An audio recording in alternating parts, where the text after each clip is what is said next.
Hi, everyone. My name is Lance Shoulders. Welcome to the next round of Bridge House Interactive, where we bring Bridge House's work, team members, and clients to the screen through video and voice. In this series, we'll be speaking to some of the recent additions to the Bridge House team. Happy to have Don Anderson here with us today. Welcome, Don. Thanks, Lance. Great. It's awesome having you here today, Don. Really been looking forward to this conversation. And I know you're not new to the industry, but you're fairly new to the team. So let's start by you having us tell us a little bit about yourself and your background. Sure. I've logged a number of decades, mostly doing what we call market transformation programs, similar to Energy Star and LEAD. Okay. These are programs that are designed to change an entire marketplace. Sure. I've done them in the US and I've done them in China and India, and it involves changing portfolio performance at a high level. I really love these programs. I've been lucky enough to work in most investable sectors, and I've got thousands of sites and hundreds of companies under my belt where I'm trying to learn how to do it better and then testing what I think I've learned. One of the things I learned early is that as a national or a global program designer and implementer, usually with government funding in my earlier days, I have no authority, I have no budget, and I don't have any staff. And so the fundamental is sticking with value creation and money, which is EBITDA. It could be asset value under private equity. It could be deal team upside. And then with publicly traded companies, it could be equivalent increase in P/E ratio. So there's many different ways of measuring upside. And almost always I like to start with low and no cost, fast changes to the company because that's what gets you traction. I spent a decade as the first chief sustainability officer in private equity on an ops team, and every bit of my experiences with voluntary market transformation programs, all those limitations were exactly applicable to the challenge you face every day in going into portfolio companies and getting them to do things differently. Wow. Lots of roads traveled there, Don. We've got some things we can get into, certainly some stories down the road, but let's get right into maybe why we've got you here today.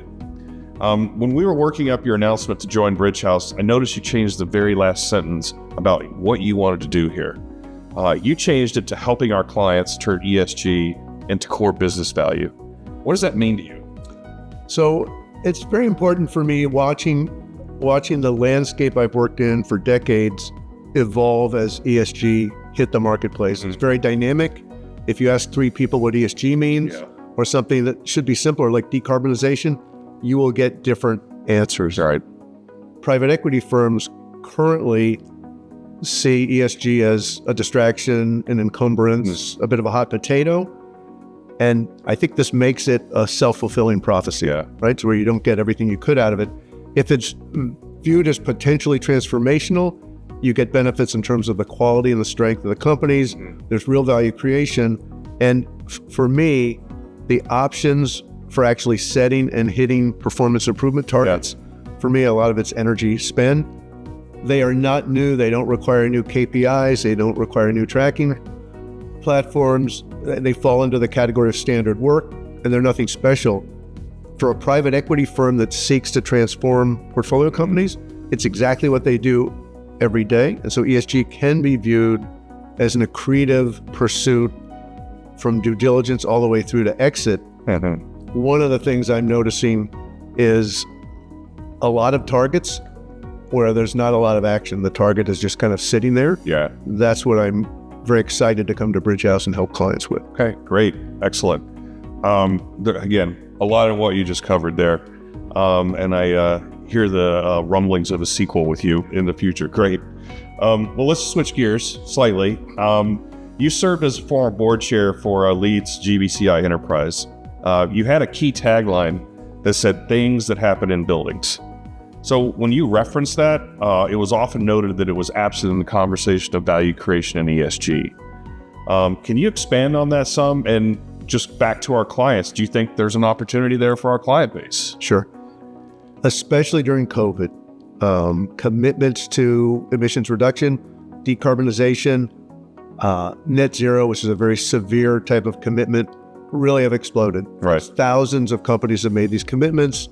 many private equity firms have made kind of the blanket commitment Right. at an umbrella level. The distance between these commitments and action is really stunning.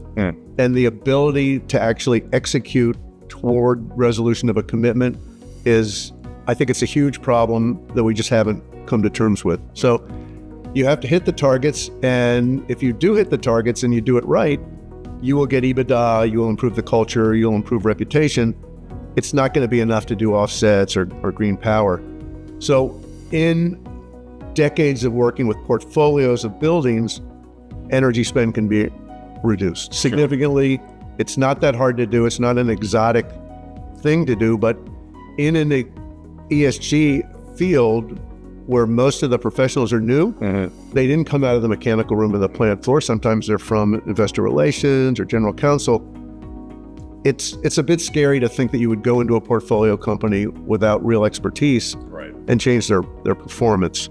So that particular aspect of ESG as transformational and as accretive to the end game is not very well served in the marketplace. So I think there's a gap that can be easily filled, and I think there's desperate need for real action. Okay, great.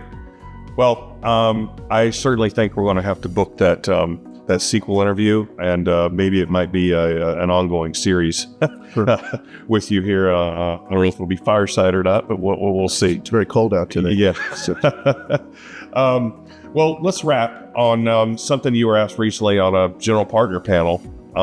You spoke about metrics and KPIs earlier, so I'm anxious to hear your response to this one. Is the panel explored whether specifically ESG metrics were too process or output oriented versus results oriented. Being a process guy myself, I was always taught you get what you measure. So my immediate reaction to that question is, well, is the ESG metric right? And then is it driving the right behavior? So what was your point of view from that panel question that they asked regarding the metrics and whether or not there needs to be different metrics? Or are there other more practical execution steps that you can do to drive value through ESG? That's a great question. There are so many new KPIs and there's new language around ESG, and it won't stop. It's not done. If I approach a portfolio company to try and drive value, and if I bring new language, new KPIs, new tracking systems, they will not let me come in to work with them. So what I want to do is understand the systems that are in play and either working or not working. These systems and these programs always exist. You can always leverage them. That is the starting point for tweaking current culture to get savings. Now, I may do more complicated things a year from now. But I want to start very simple. Operations and maintenance is a really key concept for me that I've utilized over and over again over time. And of course, ESG KPIs, disclosure and accounting processes are absolutely critical, and you guys are great at this, or us guys, now that I'm part of you. But if I'm going in to make transformation happen, no new language, no new concepts. I have to be accepted as one of the team because I help serve their wish list, their needs, and I do it using culture that they already know. Plenty of room to do work under those circumstances. Speak the language, get in with the team. Only. Got it. Awesome. This is great stuff, Don. A lot of rich content, and I really look forward to breaking these topics down with you in further discussions, and then even more importantly, taking them to our clients and our audience. So I really appreciate your time. Thanks, everybody. This wraps up our installment of Bridge House Interactive. Stay tuned for newer episodes or check out earlier ones on our insights page at bridgehouseadvisors.com. Thanks again. Thanks, Lance.